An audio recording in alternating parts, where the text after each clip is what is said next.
It's the weekend, and you have financial questions that need answering. That can only mean one thing. It's time for Jill on Money, the show that takes the mystery out of your finances. Here's your host, Jill Schlesinger. Welcome to Jill on Money, and it is finally May. I'm very excited about that. Finally. I'm just like over the whole, April showers thing. Thank you very much. Mark just asked me what my favorite month is. I would have to say October. I think October is my favorite month. Although I love December. I really do love December. A, my birthday month. B, holiday season. C, often has many days off. All of those things combine to make December probably. Actually, I'm going to switch to December. December being the winning month. October, though, is the best month to travel pretty much anywhere. You know, that I will say. All right, this is the program that talks about your favorite months of the year and provides you with relatable, usable financial advice, right? Come on. This is the program that takes the mystery out of everything money. And you know what? It's not scary. It's not boring. We have fun here. That's why we love doing it. Mark's running the show. Mark is the best producer in the world. Maybe I don't say that enough, Mark. I probably should. If you have a financial question, call anytime, 855-411-JILL. And if you want to send us an email, happy to hear from you that way. Ask Jill at JillOnMoney.com. Ask Jill at JillOnMoney.com. We love to start the program with a call. And here we have Victoria, who's on the line from the greater Baltimore area. Hi, Victoria. Welcome to Jill on Money. How are you? I'm doing fine. Good morning. Good morning. It's so nice to talk to someone that's not trying to sell me annuity or get rid of this annuity and we'll get you another one. Oh, I know. It's amazing, right? I mean, they are aggressive and persistent. So I guess that's why they make some good salespeople. I'm not so sure that they are always so interested in what's for my interest. Yeah, exactly. Right. So what can I do for you? Well, we do, and here's the one plan with this annuity. My husband and I have the Hartford Insurance annuity. Okay. And it's worth about $57,000. But then I said, well, it's not going anywhere, and they claim that I'm paying a fee every year, which I didn't realize. I guess is that right? You pay fees? Yeah, you have to pay fees to just hold it. When did you buy the annuity? About 20 years ago. So what happens is, they're not talking about a commission. You know, usually when you buy a product like that, you pay an upfront commission. But they're talking about the ongoing fees for owning an annuity. Sort of like this. Think of it this way. You know how you have an ongoing fee with a mutual fund that just sort of gets sucked out of the account every year. The same thing goes on with annuities, that there are different expenses that get sucked out of that policy every year. So right now, this $57,000 annuity, which you said is more than 20 years old, the one fee you don't have to worry about is a fee to get out of it. That's usually called a surrender charge. We don't have that. Now, let me ask you a question. Is this an annuity that is inside of a retirement account, or is it not? What did you fund? This one is not. We took it out. You know, you go to this bank and you think you're doing good, and they go, oh, well, here's something you can do with your money. And I don't think we put that much into it. But and we could surrender it, but they said, no, just leave it alone because you then will get a death benefit of $7,000. Okay. Does that make sense? Yeah, but who cares? Do you need a death benefit? Let's just talk about this for a second. So you have two annuities? Yes. Well, no, we had Aviva, which went to a theme, but that's in a retirement. Okay. So and we get a distribution from that one. Okay, so that one is annuitized, so you're not touching that. So the question is, with this other annuity that already has the fees taken, the big fees, which is really the sales charges, have come out, what to do with it. Now, do you need the money at all? Is there any necessary? No, that's the thing. I don't need it. So they're going to try to tell me, oh, we can make you more money doing something else. No. We don't. I mean, there's. I would say that there's essentially like a couple of choices here. One is that you leave it alone. It probably isn't costing you as much money now, 20 years later. Are there different choices of investment options within this annuity? I don't know. I was looking through this before I called you. I do have a number to call the Hartford. Okay, so what I want you to find out is what kind of annuity is this? Because there's a couple of different types. There is a type that's called a fixed annuity. So you pop a bunch of money in, and there's essentially like a fixed rate of interest. And it's kind of a safe place to park your money. This is a variable. Okay, so this is variable. Okay, so within a variable annuity, what you will see is when you get the statement, there should be lots of different choices as to how that $57,000 could be invested. So what you need to figure out is, what am I invested in?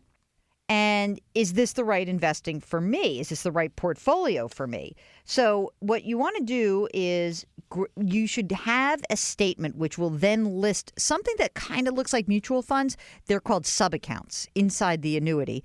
And if you get that list of choices, then we can help you reallocate based on the best choices for you. So how old are you, Vicki? 79. Okay. So you may say, hey, I don't want a lot of risk in this. And then we choose a low-risk option. Or you might say, I don't need this money. I'm investing it for my kids. And then we can choose different options. But every option that is available to you has a slightly different cost structure. So what I would be interested in having you do is to grab a copy of that statement, send it to us so we can look at it and then come back to you with some different ideas. Again, if you don't need the money, moving it to something else is just going to create another level of fees. And I don't think that's really smart for you right now. That's what the man said to me. Well, you'll get a $7,000 death benefit, so then instead of 59, it'll be 60-something. He said, but if you don't really need it, why don't we surrender it? No, and I said, that doesn't make any sense to me. Well, forgetting about the insurance for a second, because who cares? You won't be able to, you might leave it to your heirs. That's fine. But the problem that I think you're going to run into is that, if you start to move it around, you want to move it into something else. If you move it into another annuity, you've got another surrender period that starts and more fees. If you're taking it out of an annuity and moving it into just a general investment account, then you're going to have to pay taxes on the accumulation, and you don't want to do that. So my guess is standing still, keeping it, and making sure that the sub-account investments are aligned with what your goals are is probably going to be the very best option for you. So I want you to send us a copy of those choices, and we'll get back to you. Mark will make sure you have our email address, and we'll get going with that, okay? Thanks for calling. You're listening to Jill on Money, 855-411-JILL. Send us an email, askjill@jillonmoney.com. We'll be right back.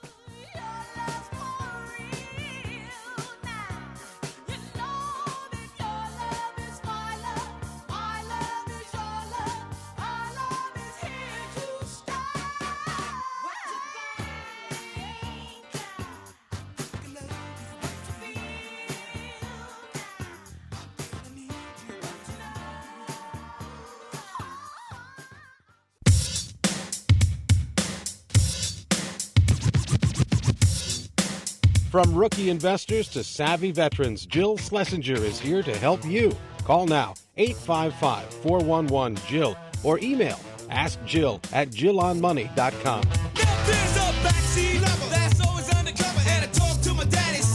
You're back with Jill on Money. If you've got a financial question, we'd love to hear from you. It's very easy to get in touch with us. 855-411-JILL. Send us an email. AskJill@jillonmoney.com. Okay. All right. Let's do some more emails because I like to do these. This email broke my heart from Ellen, who said that her son died 3 years ago. and his 2 children are collecting Social Security. My grandson is a junior in high school. His sister will be a freshman. Will their Social Security continue while they are in college, or does it end at the age of 18? So I went to the Social Security website, just so we're clear about the rules. And if you want to do this, Ellen, you could also check it out as well. Just, literally you go to Social Security Administration, SSA.gov, or search Social Security benefits for children. Okay. So the way it works is your kids, the kids will receive benefits until they're 18. The thing is, if your kid maybe is still in high school, 3 months before your child's 18th birthday, I'm reading from this SSA website, the Social Security Administration will send you a notice letting you know that benefits will end when your child turns 18. However, benefits don't end if your child is a full-time student at a secondary or elementary school. If your child is younger than 19 and still attending a secondary or elementary school, you have to notify Social Security. They have to complete a statement of attendance certified by a school. The benefits will then usually continue until your child graduates or until 2 months after reaching age 19, whichever comes first. So that is the issue. Okay?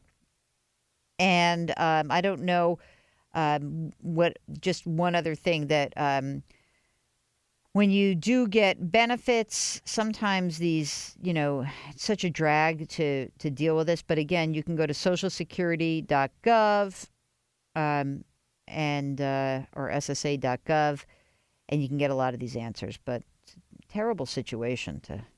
Sorry that I had to answer that question, but that's it. So no, nothing during college. But you're probably looking at some decent chance for scholarships. I'm hopeful that would be the case.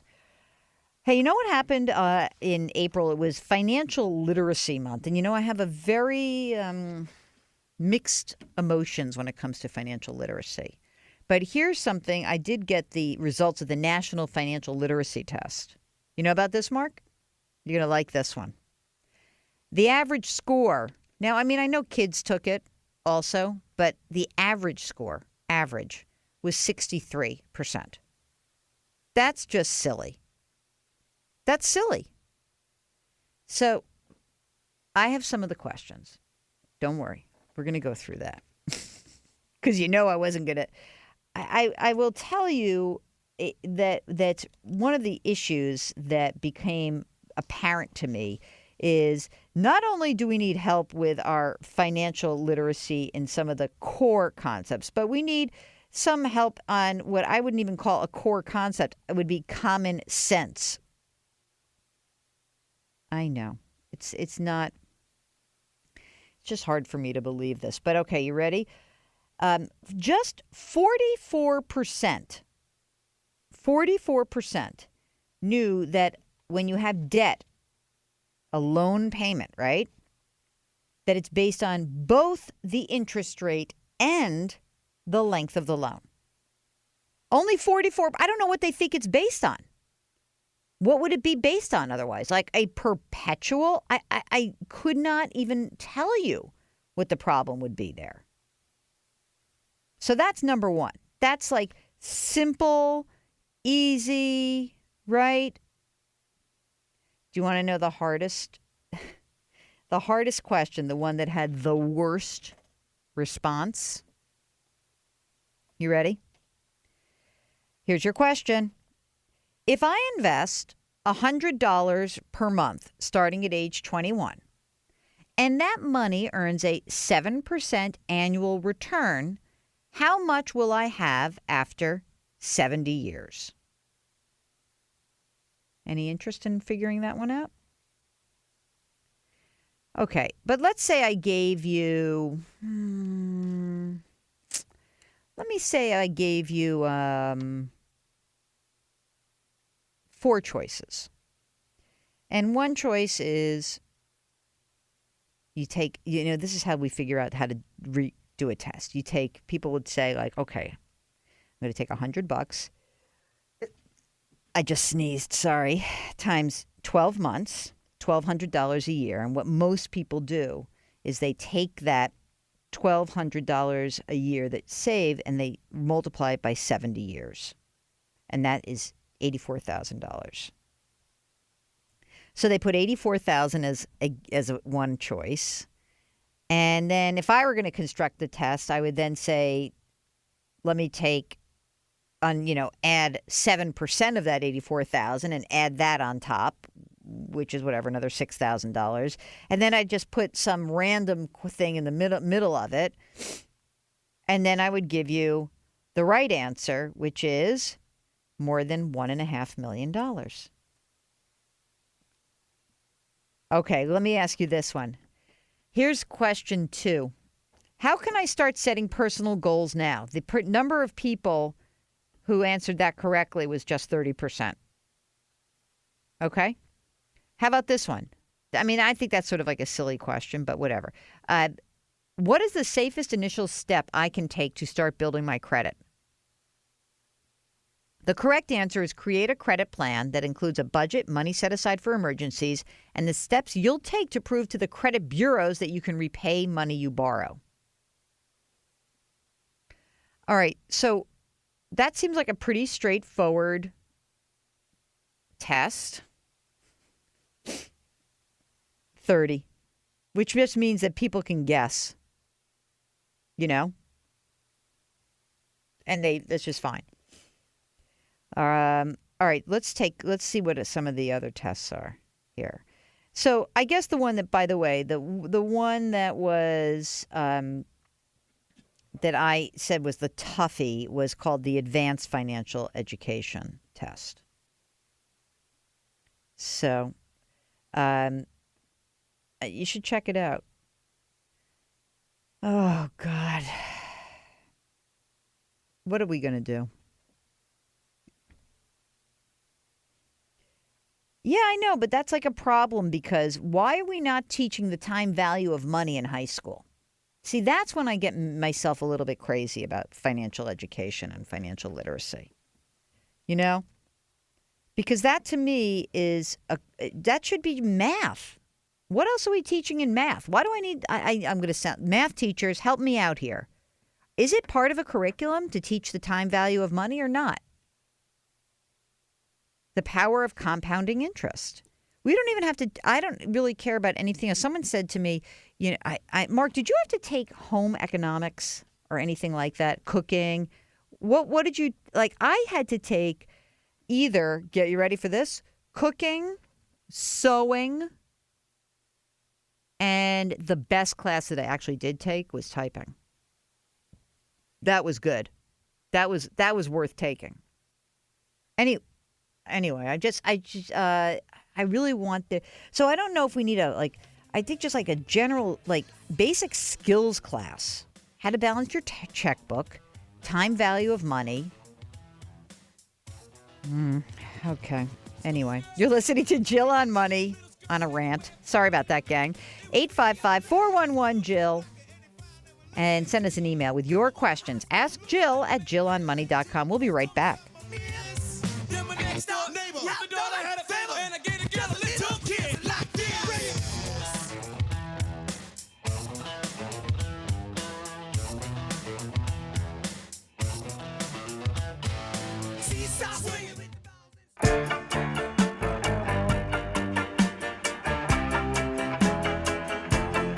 Have a question? Call anytime, 24/7, 855-411-JILL. Back to Jill on Money with Jill Schlesinger. Anthony works in the grocery store. You're back with Jill on Money. If you've got a financial question, we'd love to hear from you. Our phone number here is 855-411-JILL. 855-411-JILL, or send us an email. Ask Jill at jillonmoney.com. Should I think I want to, can I read this email about our recent fiduciary episode on the podcast? Okay. So, guys, you know that last month we were supposed to see the fiduciary standard for retirement account advice go into effect, right? It was supposed to be April 10th. Talked a lot about it on the show here. And it was, it was a real bummer that the administration decided to delay it. Right now it's in sort of a 60-month comment period again. And remember, this was the rule. Did I say 60-month? Right now it's in a 60-day comment period. And this was the rule that was supposed to force anyone who is giving retirement advice to be sure to put your best interest first. That's what the fiduciary rule is all about. Okay, so flash forward, like you would think, well, who wouldn't want that, right? Who wouldn't want that? Well, I guess a lot of folks in the industry wouldn't want that. And as a result, it was put on ice for a while. And we did a special episode of the podcast, of the Better Off podcast about fiduciary. And we had someone from the CFP board, someone from the Consumer Federation of America, someone from a robo-advisor, and we had them all together, and we just wanted to do a quick update. So, Mark, maybe in the show notes this week, put a link to the fiduciary episode of Better Off. And we got the nicest email from Naomi. And she said, I just listened to your fiduciary rule episode, and I want to applaud you for looking out for consumers and shedding light on, quote, perverse business practices. You're an inspiring person. You're the kind of person in today's generation whose side I want to be on. Please keep up the great work you're doing in your field. I really enjoy the podcast. I tell my coworkers about it all the time. Sincerely, Naomi. Naomi, I heart you. That totally made my day. And it made Mark's day. Because that's what we do both on the podcast as well as the radio show. We do both. And that to me is so important, is that we continue to keep really listening to you. That's what we want to do. We want to listen to you. And hopefully, if you are put first even in this show, that we are then able to really focus on what's important going forward. Okay? That's our goal here. It's so easy. But it's funny because I guess that for some people in the industry, it's not quite as clear cut. But for us, it is. So anyway, I thank you for that note. Okay, here is a note from Gary. I owe 2 Parent Plus loans with Navient for $56,000. Remember, guys, Navient or Navient. I don't really know whether it's nay or nah, but I'll figure it out. Navient is the spinoff of Sallie Mae. So that they're the ones that service a lot of the loans that are associated with education debt. So Gary says, I just got a cash gift. In my head, it says pay off the loan and save the rest. But my other side says invest it. I know paying off the student loans at 8.5% interest, what is sort of like the big priority. Next, if I get an inheritance, I'm thinking of putting it in bonds, which pay 2 to 3%, and diversifying in ETFs. Just looking for something that will make 3 to 5% with low risk. Okay, first of all, if you get an inheritance with 450 or 500 grand, yes, of course, immediately pay off the loan. Pay off the loan. Now, the next part of this is, what are we investing this money for, Gary? Are we looking to put this into like a supplemental retirement account? Are we looking to save for some specific goal like a second home?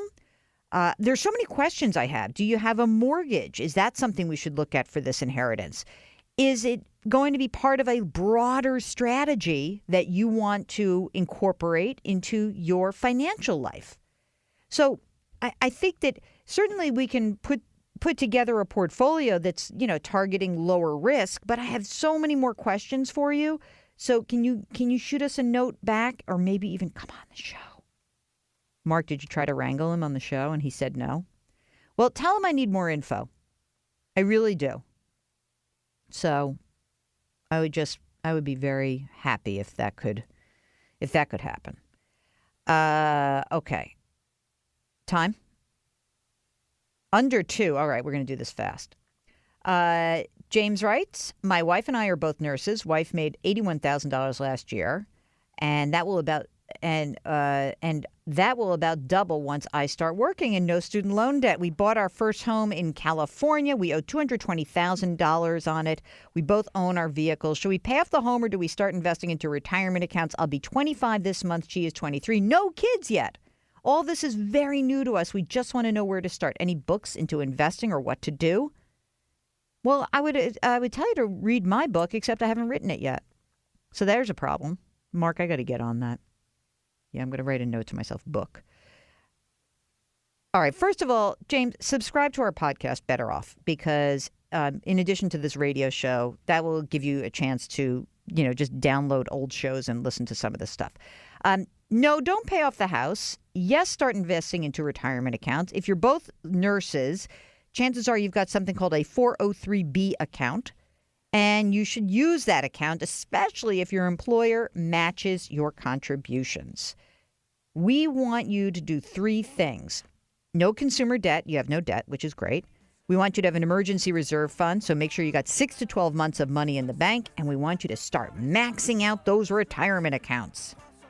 That's what you're going to do. Thanks for writing, James. You're listening to Jill on Money, 855-411-JILL. Send us an email, askjill@jillonmoney.com. We'll be right back.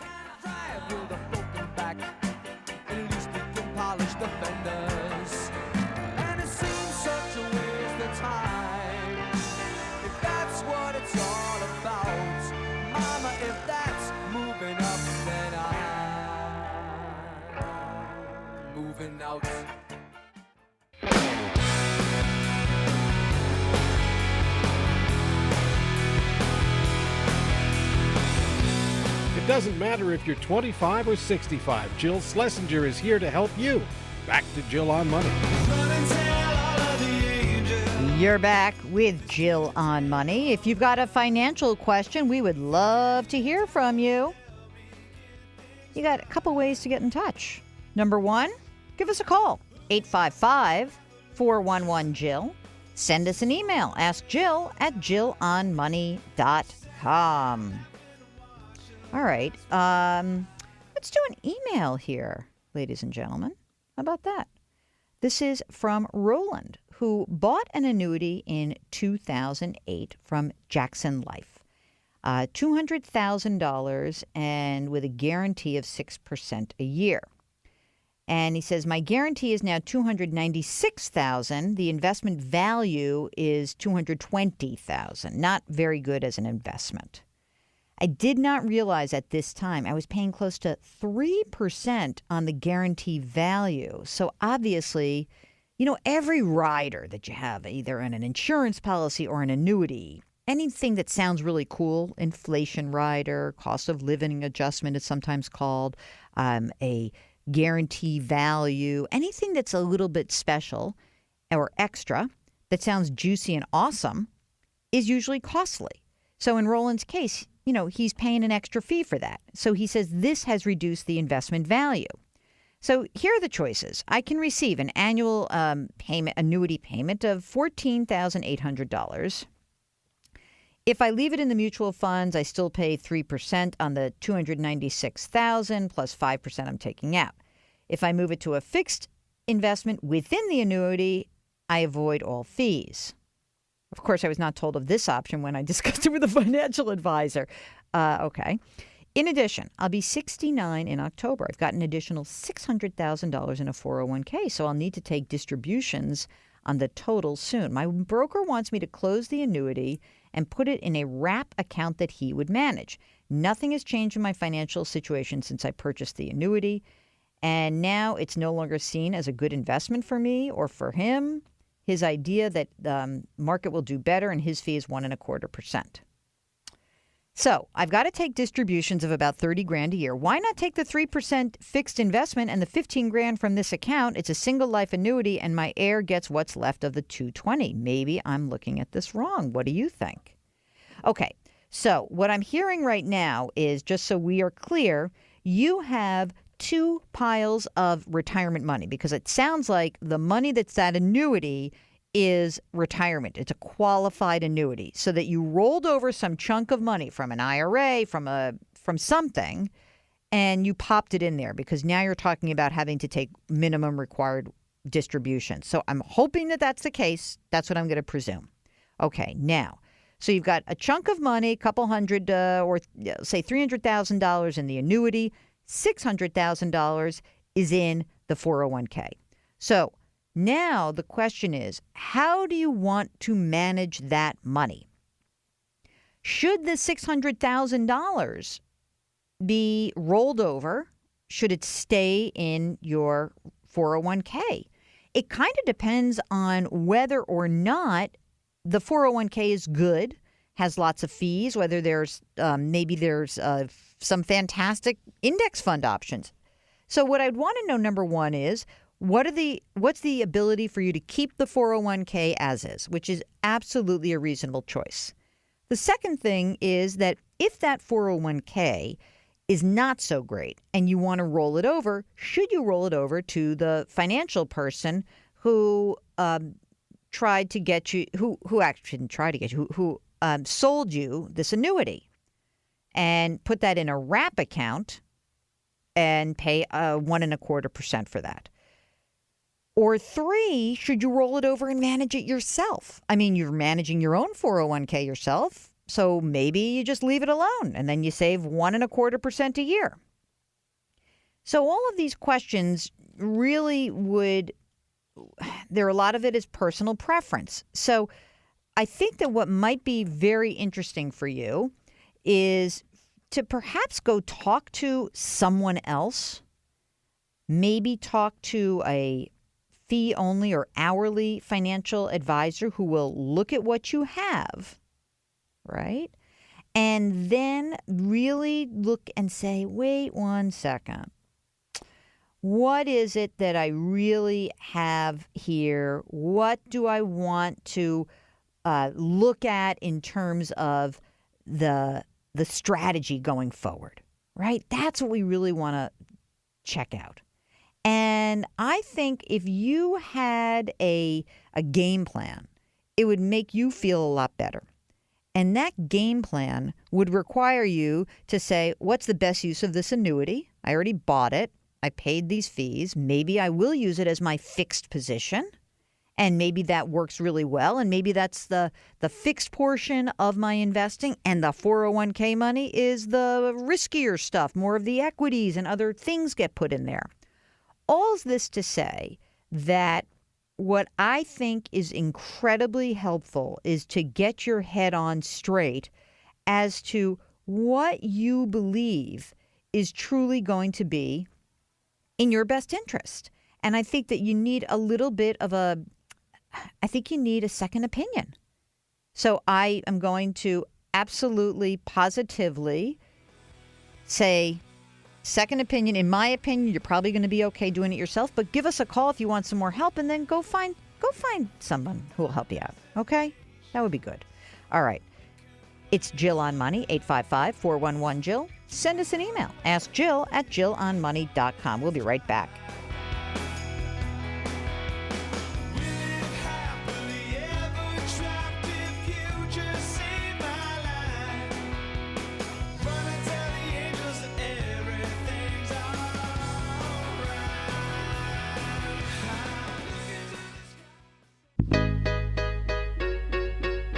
You're back with Jill on Money. If you've got a financial question, give us a holler, 855-411-JILL, or send us an email, ask Jill at jillonmoney.com. Michael writes that he's got a traditional tax-deferred annuity, and it is non-qualified. So, do I have to take a required minimum distribution when I'm 70 and a half, or leave it alone, acquiring interest, and take it out when I'm ready? It's non-qualified, so after-tax dollars went in. So here's the rule. I don't think you have to, young man, because your required minimum distribution is in order so the government can get paid on money that was not yet taxed. So here is the IRS rule. For an IRA, a SEP IRA, a simple IRA, you must take a required minimum distribution on April 1st of the year following the calendar year in which you reached age 70 and a half. I know it's dumb. I didn't make the rule. Okay? All right. Now, if it's a 401k, a profit sharing, a 403b, here's how the required minimum distribution works. Same thing. It's generally April 1st following, but here's your choice, the latter of the calendar year in which you either reach age 70 and a half or retire. So if you're still working and you're 72 years old and you've got a 401k, a 403b, or some other defined contribution plan, you don't have to take the money out. But if you've retired before age 70 and a half, then it's that 70 and a half rule. All right? So you should check out the IRS website if you've got questions about required minimum distributions. The fees for not taking out the money are pretty nasty and steep, so we'd like to avoid them. Thanks for writing, Michael. All right, that's it. That's hour one. Stay tuned. We got the big interview coming up. 855-411-JILL is our phone number. Our email address is askjill@jillonmoney.com. We'll be right back. Somebody come and help me carry this load. I need a dollar, dollar, dollar, that's what I need. Hey, hey, well I need a dollar, dollar, dollar, that's what I need. Well, I don't know if I'm walking on solid ground, 'cause everything around me is falling down.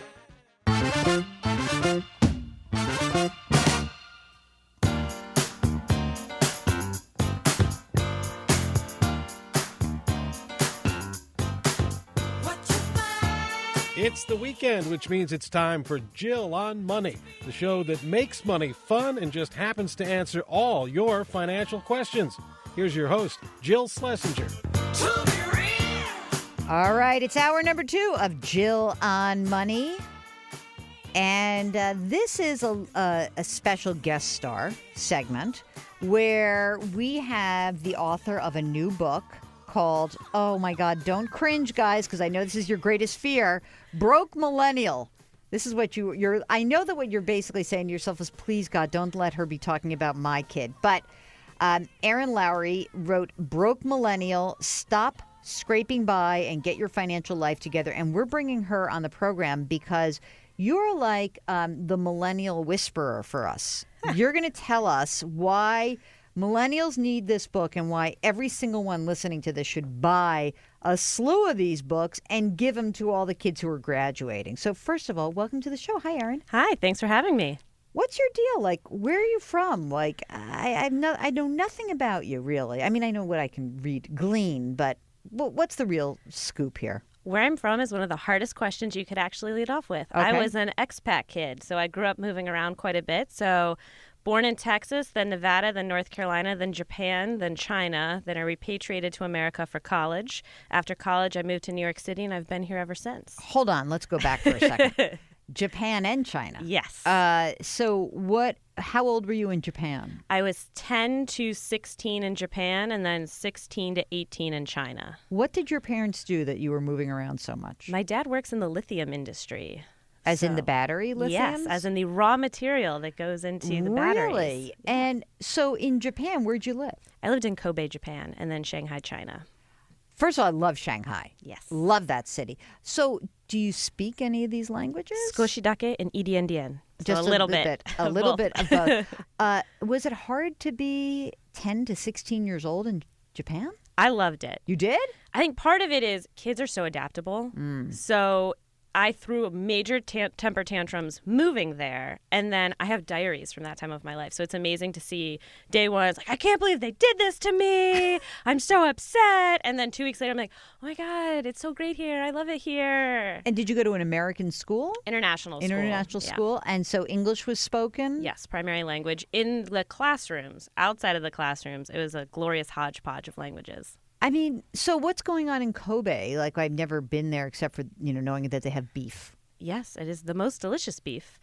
Well, actually, my dad worked in Osaka, which was where he was based, but Kobe had the slightly better international school. So we posted up in Kobe for living, and he had a hour commute to work on the train each way. Yeah. How was that, though? I mean, what a homogenous society in Japan. I felt like I stuck out like a sore thumb when I was there. It was like, oh, Amazon girl from New York City. And it was like crazy. In fact, I found the trains like a little bit weird where everyone was wearing a black suit with a white pressed shirt. Yes. How was it then for you? I got touched a lot as a child, which sounds wildly inappropriate, but little kids, even to grandmas like Oba-chan, would come up to me and stroke my hair. I have very fine hair, and when I was a child, it was quite blonde, and I have blue eyes. And people used to want to see what that was like. And I used to just get stroked haphazardly on subways, streets, grocery stores. I learned how to say in both Japanese and then Chinese, like, please don't touch me. Or like, don't do that. Or I don't want that. But for the most part, it's such an odd experience growing up as an expat when you look so different. You can't blend in. But especially the Japanese culture it's such a beautiful culture. It's so respectful. I think was so safe. I mean, being 10 years old, my sister and I got to walk to school by ourselves. We were taking trains to places with our friends by ourselves. It was really a beautiful way to spend a childhood. And did you learn different aspects of that you now do you know how to, for example, roll your own sushi? Oh, I'm not that skilled. Sushi rolling is a whole new thing. That's a serious deal. My friends will joke there are certain things that I do that they attribute to my expat childhood. Some is not understanding cultural references that they grew up with. So I had the English television that I had was really airing Family Ties, Baywatch, shows that if I were 10 years older, that would have been my reference point. So people that are in their really late 30s, I have a better pop cultural reference with them than my own peers.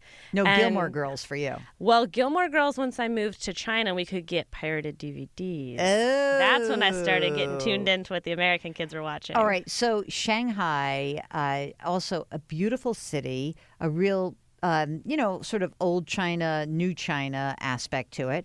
How was that? I mean, first of all, just having tea in Shanghai is like one of the most quintessentially fabulous experiences of my life. It was a beautiful, beautiful experience. And what year did you go? I went to China in 2011. So that is right when I was graduating high school, actually. Mm-hmm. And it's interesting to me how much it changed, not only in the years that my family lived there, because I came back for college, but my parents and my little sister still lived in China. So I would go back on breaks to China. And it has become so westernized, so fast. And it's still certainly retaining some of its original identity. But as wealth has come into the country, it's been fascinating to see what has happened. And just in the 2 years that I was there in high school, junior and senior years of high school, so much shifted, even down to Starbucks being everywhere all of a sudden. That wasn't there when I moved there. Yeah, I don't remember Starbucks being in Shanghai. Although what I do remember is the incredible amount, especially in when we went to Beijing, of high-end stores in malls. It was so striking. Like, oh, we need another Louis Vuitton here? I guess so, because everybody's and their service model is hysterical because it's not a service culture. It didn't begin as one. So you walk into a store and they are like all over you. They don't know a light touch. They're like, "Do you want to buy something?" And you're like, "Oh, back off. We're not ready, right?" It was fascinating. And so where'd you go to college? I went to a school called St. Bonaventure University. St. Bonnie's upstate in New York, Vermont upstate. Or something? Where the heck is it? Near-ish. I couch it with ish because it's about an hour and a half away from Buffalo, but that is really our closest major city. Wow. Yes. Our friends of WBEN listening are going to be very happy to hear that. Why would you pick that school of all? I mean, I cannot think of a more radical difference than being in Shanghai than being an hour and a half outside of Buffalo. Money. Money. Oh, they gave you money? Gave me lots of money. Oh, my God. I love that. Okay, so we're going to get into this because now we're going to start getting into your whole money profile and why this is important to us. So great.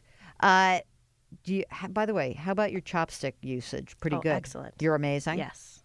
And tea brewing, fantastic. Yes. And I prefer tea to coffee, although right now I've been drinking a lot of coffee to stay awake. But I am it's more the of a book tea tour. person. It's the book tour, It girl. is. Get on it. Come on. It's brutal, but this is going to be a fun one. I promise. Did all of your other interviews start off with a lengthy discussion of your No. expat childhood? Very few people know that, really. It's mentioned lightly in the book. Where did you live in Texas?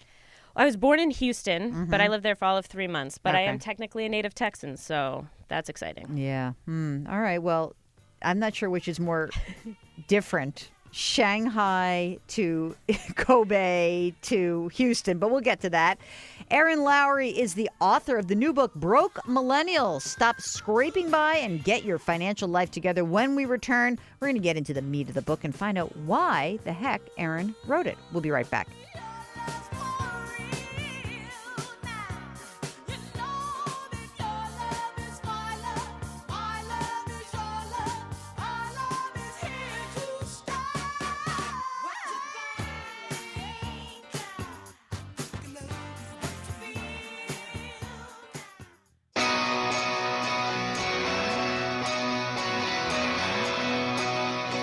It's Jill on Money with Jill Schlesinger. Have a question? Call or email anytime.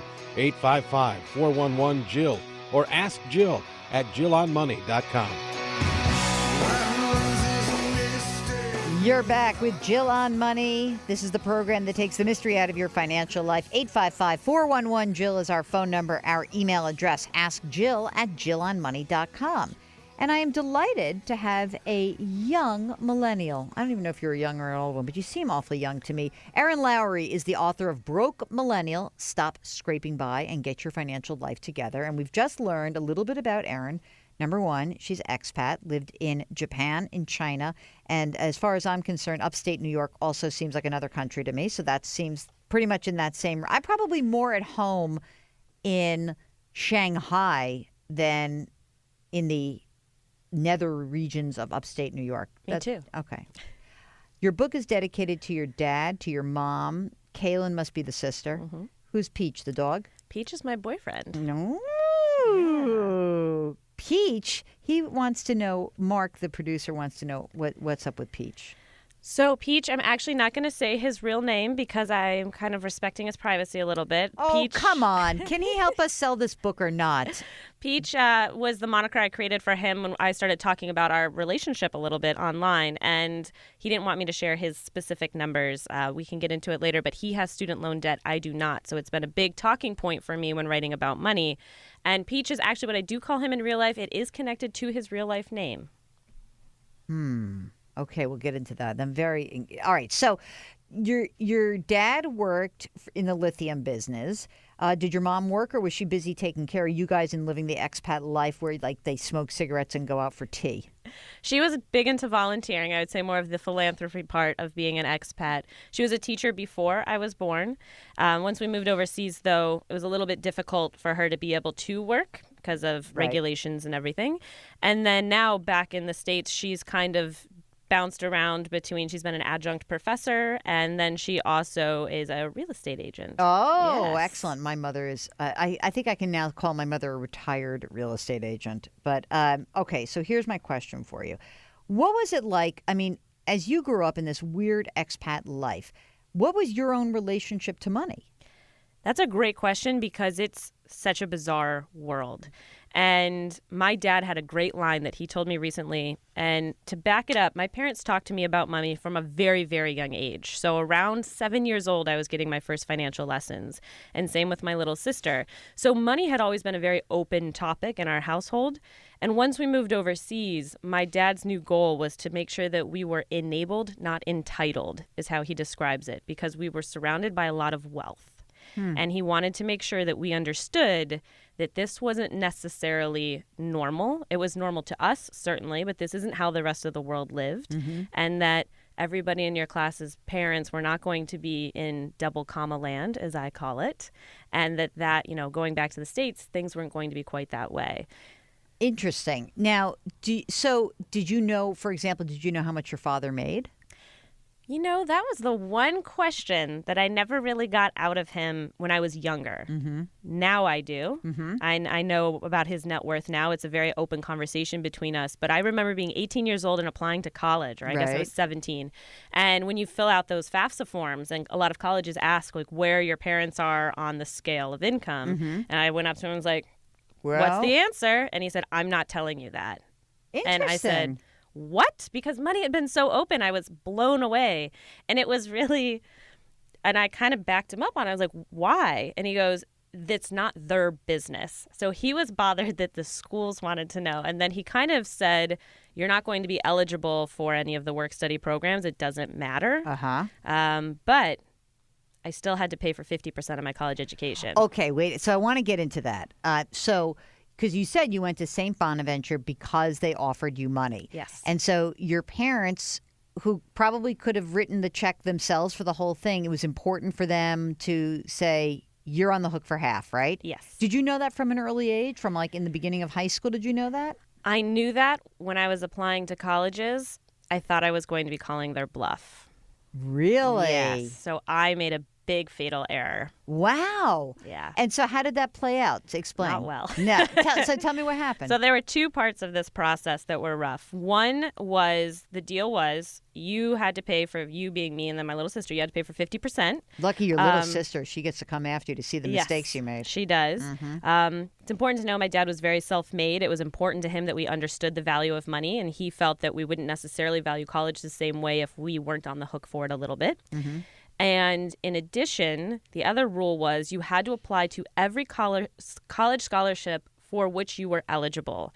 And if they found one that I didn't apply for and I was eligible, I would be on the hook for that sum of money. Whoa. Yeah.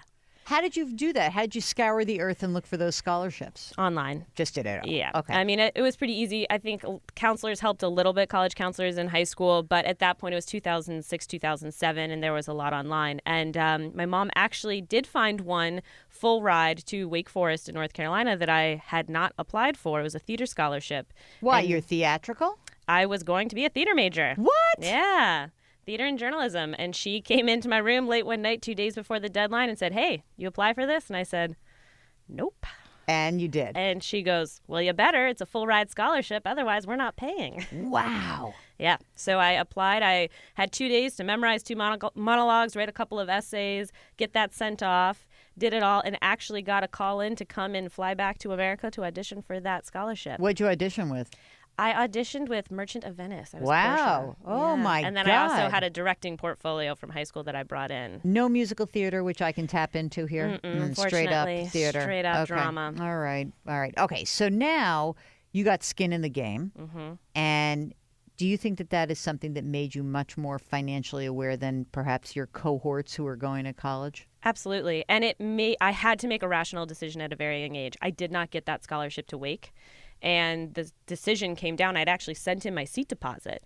And then my dad talked to me about, hey, that's $52,000 a year. You owe 50%. You're going to come out looking at $80,000 to $100,000 easy. And I think they were going to help subsidize freshman year a little bit. Yeah. And he goes, St. Bonaventure offered you academic scholarship money. Free ride. Yeah. They were going to pay a little over 50%, but that covered my portion. So it would be me coming out debt free. Aha. Now, so I guess what I'm wondering is this. A lot of times when I have conversations with folks who call into the show or listen, write us, they'll say, I try to explain that, you're going to graduate in debt. And my kid doesn't get it. Did you find that? Do you find that among people that people don't get it? Or do you think that the parents are just wimping out and not having the tough conversations? I think a lot of times people don't get it. It's hard to think about what that burden actually means for you, especially if you haven't been thinking about and using money and budgeting money at that point in your life. And especially because money to millennials and Gen Z is very digital. It's almost monopoly money to us at this point. And what ends up happening is, and I've seen this play out with a lot of my friends, you graduate with 30, 50, 60, $100,000 in student loan debt. And then you start thinking, what's 5 more? What's 10 more? At this point, I'm so deep in the hole. What does it matter? Do you think that let me ask it a different way. How much time do I have, Mark? Because I'm about to ask a big question. Okay, I can't ask you this question. Here's a question I'm going to ask you, and we'll come back from the break. How can parents and grandparents and friends break through that to make it real to the kid? To say, instead of making it monopoly money or digital currency or cryptocurrency, how can it be impactful enough so that we're getting our children to make more rational financial decisions, especially the first big one, which is usually college? So we're talking to Erin Lowry. She is the author of Broke Millennial, and you are listening to Jill on Money. If you would like to ask us a question, 855-411-JILL. Send us an email, askjill@jillonmoney.com. During the break, this is what you should do. Go to Amazon.com. Let me say that again, Amazon.com. Just kidding. And go order a bunch of the Broke Millennial books for your kids. They don't even have to be graduating. They graduate high school, but I tell you what, this book is definitely readable to a high school student as well. So get the books, hand them out, and if you don't know this stuff, maybe you can learn a little something on the way. Jill on Money. We'll be right back.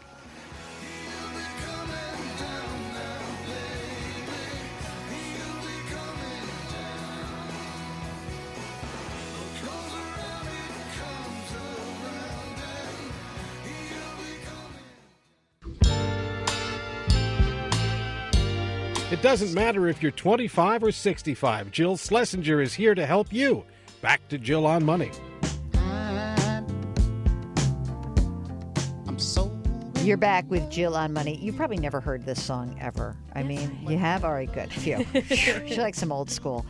Erin Lowry is the author of Broke Millennial, and she's fabulous. She is a real live millennial yourself. We just, in the intro, our voice of Jill on Money said, it doesn't matter whether you're 25 or 55 or 65, doesn't matter. And in fact, I actually thought that your book is so good for someone who says, I'm going to give this book to my kid, but it also forces conversations that maybe you haven't had yourself as you're older, right? Did you think about that at all when you were writing it? Like, you're writing it for more than just the millennial?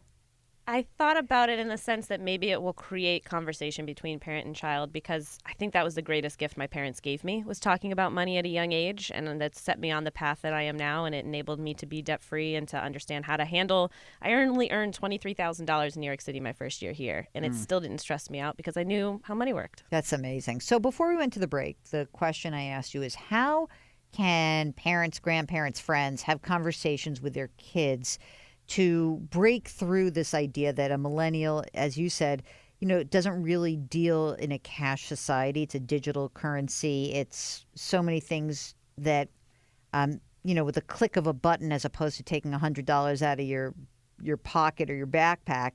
How do you break through and have the conversation that's meaningful to help foster smarter financial decisions for your kids? There are a few different options. I would say if you're already at the point where your kid is going to college or in college, I would look first at what realistically their salary is going to be after they graduate. So, for example, I was a journalism and theater major. It was really hard to figure out what my salary was going to be, but it wasn't going to be a lot. Yeah, that was what we knew. So I think what would have been a good practice for someone who's in my position is say, let's say your starting salary is going to be $30,000. Now let's break that down. Some's going to taxes. Let's take 30% out, 70% you have remaining. Let's say you have to pay rent and all of the, factor in all the different things the kid's going to have to pay for, down to cell phone bill and internet. And then say, and on top of this, if you are $40,000 in debt and you're owing your servicer $350 a month, where's that money coming from? And breaking it down like that, it really helps click in a kid's head, oh, wow, maybe I can't afford what I think I can. It's interesting, like, as you said, breaking it down, making it real, and comparing it to what it costs to do something today, right? So are you one of the people who is a fan of the allowance for a kid? I have mixed feelings about the allowance. I think it's hard to pass judgment on how a parent wants to have their child earn money. I would rather it always be getting earned some way, however you want that to be, if it's chores. But by the time a kid can actually get a job, I would rather the child have a real job than the parents handing money over, because that still is creating kind of this I call it parental welfare state, if you will. It seems like there's a lot of parental welfare state. I mean, I shouldn't say that because it's not everyone, but I am always struck by those surveys that in the post-recession years, the number of parents who are still supporting their adult children, it's kind of mind-blowing. So let me go back to your story for a second. So you graduate from college, and what was your first job? I worked as a page for The Late Show with David Letterman. Really? Yes. That's kind of fun. And what year was that? That was in 2011. Okay. And so you were in college during the financial crisis. Yes. Was it scary for people there? I don't remember anyone really talking about it, to be honest. Isn't that amazing? Which is Bliss. mind-blowing. Bliss in a place. Well, I mean, you're in a private school, right? Yep. And it's pretty expensive. I mean, I guess some kids had to drop out because There were of definitely it. kids that dropped out. I don't think we knew why. I think that was a really? big part of it. Interesting. It was a school where there were a lot of subsidies for kids who needed it at my school. That's kind of a big part of the college. And so it was very interesting. There were definitely kids that left, and there never really seemed to be conversations about why that was happening. And so after your page, tell me how this book gets started. Like, what happens here? I need the origin story. Sure. So I was a page. I also was a barista at Starbucks, and I was babysitting. So I was working 3 jobs to make ends meet. Wait, where did you get insurance? Through Starbucks? Oh, luckily, this was one place that I was getting some nice privilege. I was still on my parents because I was under 26. Oh, right. Yes. Beautiful. Okay. Yes. So for that first year, I was on their insurance. And then I ended up going to work in PR, and that's when I was totally 100% independent. I was paying for everything except insurance that first year. Okay. And then Where'd you live? I lived in Astoria, Queens, where I still live Nice. today. Yep. All right. So that was the first thing. I picked an outer borough neighborhood so that I could afford it a little bit And better. not some Brooklyn nonsense. No, it was. Although now it's trendy, but I will like say that. when I moved there, it was not. Right. And then, so my first year post college. So I'm in the real world now. I have a real job. Right. I was talking to a friend of mine, and she had moved to New York to be an actress. Classic story. And she comes from a background where her family has very comfortable means. She didn't have student loan debt. She was not married. She had no kids. She had no credit card debt. Seems like the perfect position to be in if you want to kind of pursue the starving artist's classic lifestyle. And we were talking about it, and she had taken a job working as an assistant to 2 executives at Viacom. And she really hated it. And she didn't have any time to do anything. And I said to her, I don't understand if you are debt-free. Worst case scenario, you can go back to mom and dad and get a loan. Not that I advocate for that, but worst case scenario, you have that relationship with your parents. Why aren't you nannying, waitressing, doing what you got to do to just kind of hustle but pursue your craft? And she said to me, money stresses me out. I just hope I have enough at the end of the month. Oh, God. And that was my light bulb moment that, what you grow up around is normal. And so to me, talking about money was normal. And I sort of assumed ignorantly of me that a lot of people felt that way. And so then I started crowdsourcing and asking a bunch of other millennials what their feelings were towards money, and quickly got shut down. And then I was like, all right, I'm going to change this. And that's how initially the website brokemillennial.com started. And it's very storytelling format, which the book is the same way. And I thought, this is how I'm going to tap into people, is I'm going to just tell them a story. That's fabulous. The book is Broke Millennial, Stop Scraping By and Get Your Financial Life Together. By the way, it's blurbed by 2 people that I know, which is very exciting.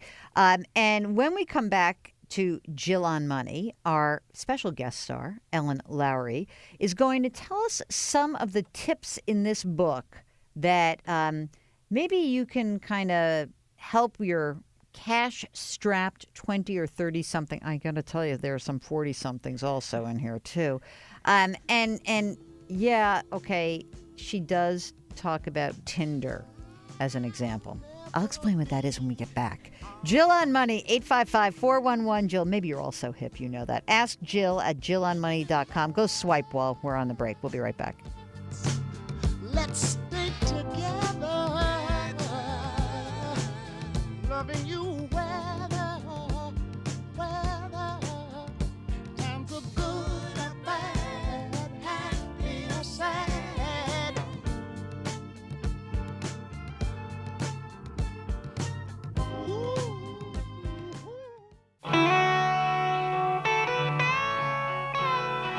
Young, old, it doesn't matter. She's here to help you. Back to Jill on Money with Jill Schlesinger. Can you believe it? I want no man. You're back with Jill on Money. 855-411-JILL. Send us an email. Ask Jill at jillonmoney.com. And we are here with author. I can't even believe you're an author because you're so young and you're so accomplished, and it's very exciting for us to have you on the program. Erin Lowry, Broke Millennial. It's just actually a great cover also. Stop scraping by and get your financial life together. And I'm wondering about, you talk about understanding your money mindset, and you actually bring up Tinder. Can you please explain? Chapter 2 is called Is Money a Tinder Date or Marriage Material? And what I mean by that is, do you have a hit it and quit it mentality around your money, which would be akin to the Tinder date? Mm-hmm. Or is money something that you're trying to create this lasting, lifelong relationship with? And, you know, certainly there are more groups that people can fall into, but I do consider those to be the two biggies. And money is not a rational thing. And we so often get advice that's based purely on what's rational. And that's not how we interact with money. We are very emotional, very irrational when it comes to our money. And I don't think you can start a book or start a conversation about how to better your financial life without saying, hey, what are your psychological hangups when it comes to money? And that's what I try to get people to identify right off the bat. And I think that's helpful when you go into the chapter about getting financially naked with your partner, because I think that if you don't know yourself, it's hard to articulate that. And then you have all these horrible stories about people kind of having that difficulty in having that conversation. So you and Peach or Peaches? Peach. You and, I was going to say Peaches, which is funny. Mark's now making, so you and Peach, the boy. Yes. You got financially naked pretty quick? I wouldn't say quick. We've been together about 7 years at this point. 7 years? Yeah. You got, oh, geez. Yep. We were college sweethearts. Oh. And I would Mark say... wants you to get married. We'll get there. We're working out the money part first. Okay. That's fair enough. Yep. So, well, I would say it was maybe 3 years in is when we first had this conversation. And the way I like to say is, once you realize you could marry that person, that's when I want you to be having the conversation. How did you start the conversation? I said, hey, how much student loan debt do you have? Stop it. It was not the most tactful way to start this conversation. Did you? And you outed him online, but not with his real name, but just the amount. Or his real numbers. No. Oh, okay. I was going to ask will give that. approximates. He has requested I do not share his exact numbers. It's his private life. I can't share everything. Okay. Understood. But not that would stop us, but it is a significant sum, in my opinion, especially because he is a teacher. Oh, yes. Okay, but a pension. Hello. Yes, I love you do have a pension. But it was something that I was having that conversation with him. This was when he was in getting his master's degree, and he came out of his master's debt-free. All of his debt is from undergrad. Ugh.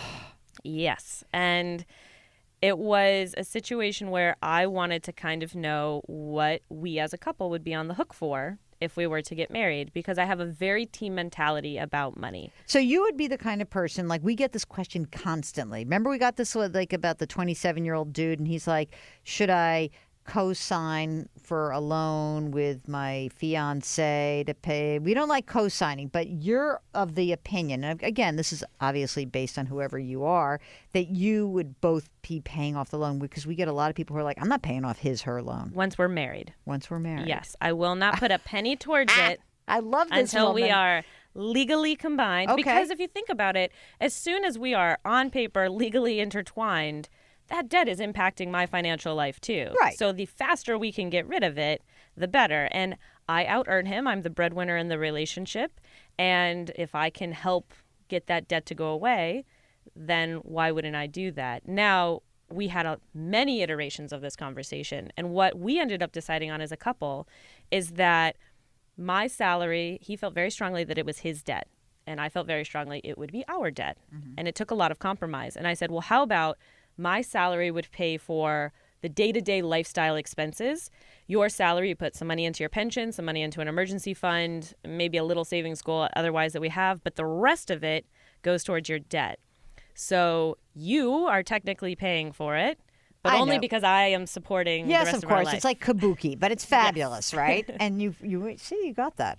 I guess that's a conversation that older people also have a hard time having. My advice always is, do not start to have your money conversation in the middle of a blistering fight. No. We just don't want to do that. And I do think that, like, your idea about being inward first to identify your own stuff, your own baggage around this is really important. Because if you don't know yourself, how are you going to be in this process? And getting financially naked is more about just saying you have debt, I don't have debt, or we both have debt. It's also identifying things like, are you a spender or saver? What are your long-term, short-term, medium-term financial goals? Are we on the same page about these things? And I also say, if you were to get physically naked in front of another human being and that human being laughed at you, you are never going to do it again. Yes. In fact, we are all naked right here. I just want to let you know, me, Mark, Erin, we're all naked. It's unbelievable. And we have such great respect for each other. So true. But it's the same with your money. If you're going to get financially naked with your partner, do not laugh. Do not make snide remarks. Have a good poker face going into this conversation. I think actually laughing at your partner is, in a critical moment, is actually very good restraint to not, just don't do that. Really? Oh, you did that? And sarcasm is also not very good either. Agreed, which is my base language, so sometimes I struggle with that. I know, I do too. Mark, what do we have? We have the shorty? No, okay, so we're going to keep you for our last segment of the program because I want you to give us some tips for these kids who are graduating and moving back home into their parents' homes. Okay? Absolutely. Erin Lowry, the name of the book is called Broke Millennial. Stop scraping by and get your financial life together. When we return, some usable tips for parents and their kids coming back home. 855-411-JILL. Ask Jill at jillonmoney.com. We'll be right back.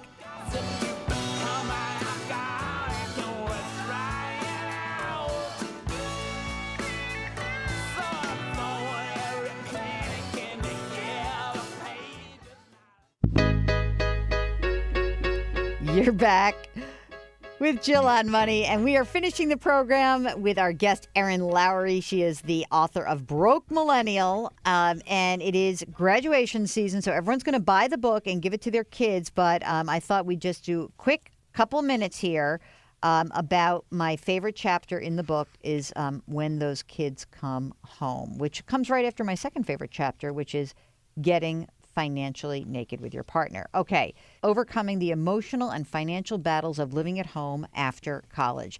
I just wanted to read this because I thought this was really great. You're very funny and you're very snarky, which I do love. Moving back home isn't exactly the future our participation trophy winning selves were envisioning when we went off to college with dreams of grandeur in our heads. Listen, we didn't give ourselves those participation trophies and gold stars. So you say it's easy to point fingers at the Great Recession, wage stagnation, burden of student loan debt, underemployment, and the intense chasm that is well defined in the United States. All of these factors play a role in the boomerang kid trend. There's also one major, eerily simple explanation. We're just not getting married as young as previous generations. Explain.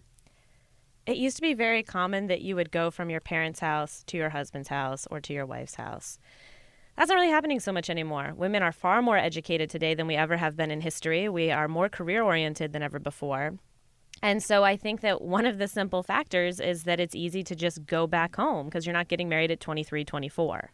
And you think you should pay rent to your parents? I absolutely think you should be paying rent if you move back home. Even if your parents say, don't pay me rent.